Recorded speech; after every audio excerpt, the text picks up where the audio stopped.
Welcome to Positive News Today.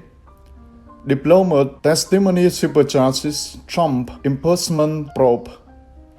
The White House denounced the smear campaign against Trump.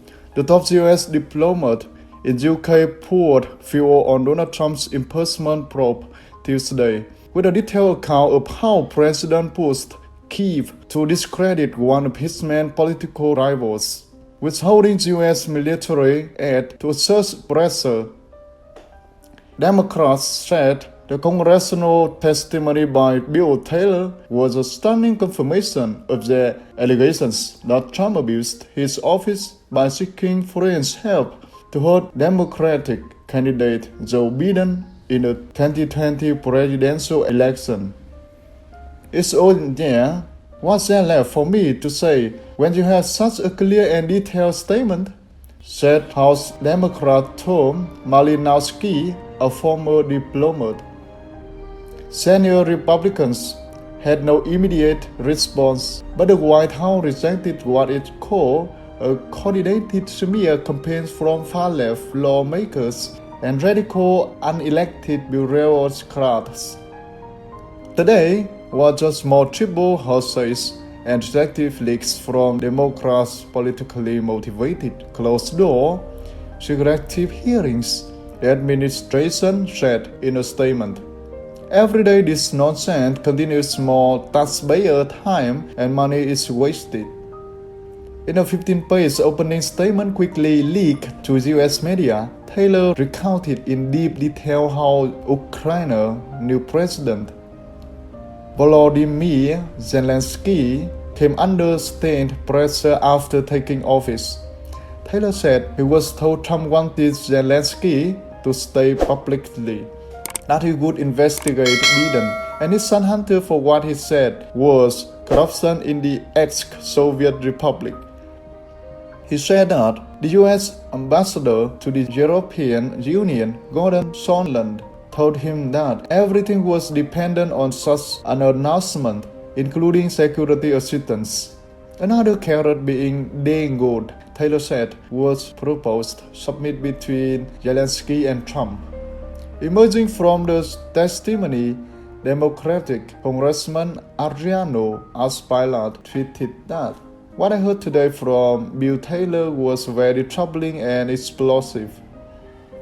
At some point we are going to have conclude our investigation and go forward with what we have, and what we have incredibly damning right now, another Democratic legislator, Ted Lieu, said. A new CNN or SSRS poll on Tuesday showed support for Trump's removal from office is now 50% to 43% against.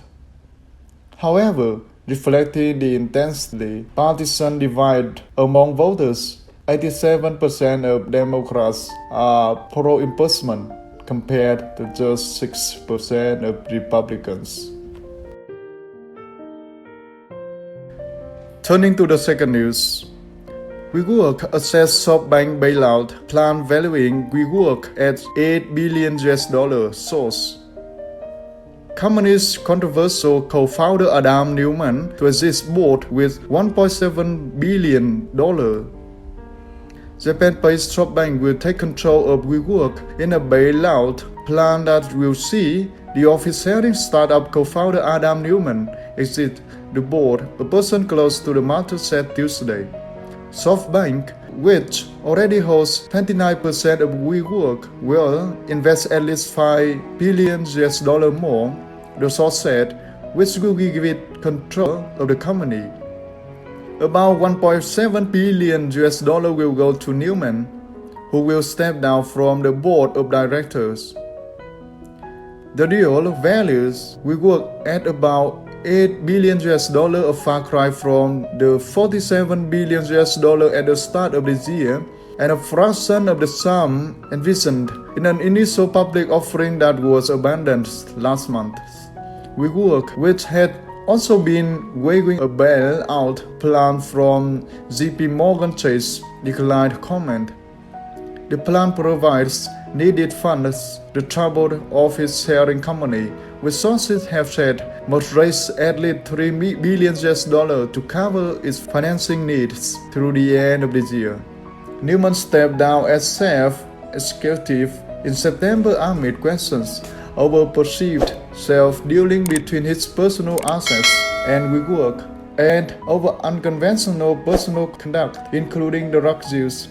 The SoftBank deal pays Newman $1 billion for his SoftBank shares, $500 million for reimbursements of personal debts, and $185 million in consulting fees, the source said.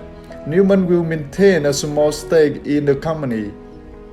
The company in late September cancelled a plan to go public amid questions over its long-term profitability prospects. The company reported $1.9 billion in losses last year. The startup, which launched in 2010, has touted itself as revolutionizing commercial real estate by offering shared, flexible workspace agreements, and has operations in 111 cities in 29 countries. Thank you for watching and listening Positive News.